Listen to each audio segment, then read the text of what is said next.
have that problem a lot. That's why I have that 40-pound cutoff, because most of the guys that are over 40 pounds, it doesn't matter what I do. They just lean some weight on me and I'm fucked. They just crush me.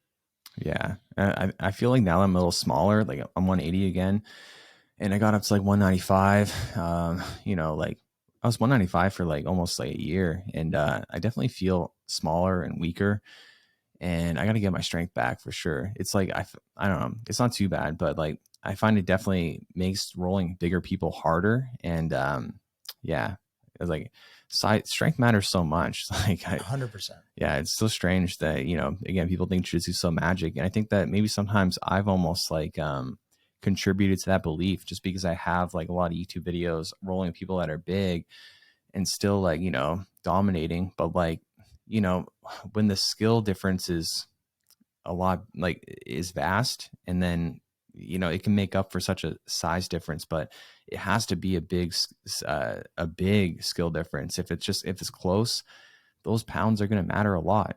I think that's how it was marketed back in the day. It was for the little person to beat the big person. Jiu-jitsu was it not? Yeah, but those guys, like, I mean, the Gracies and all them, they were like the only ones that knew jiu-jitsu. Yeah, you know what I mean? Yeah, I guess. So like the skill gap was so high. So like you could definitely just beat the shit out of big people and it'd be like no problem, because they don't know how to deal with it. Yeah.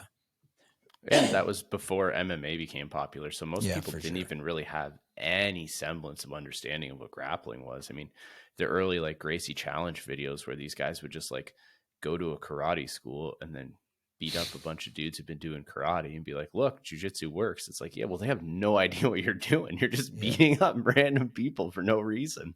Yeah. White belts, beating up white belts. Yeah. I mean, even in the same weight divisions, even if the weight is the same, sometimes there can be such a strength discrepancy, and it can really matter in the matches. Like I've went before, like, as a lower belts, like before I was going in the 185 division, and there were some guys that were fucking like just jacked, just so strong. And, I still won and everything, but it was such a hard battle. It's like, holy shit, there's a big not size difference, big strength difference here. So I think if anyone's listening and is lacking strength, then, you definitely got to start lifting.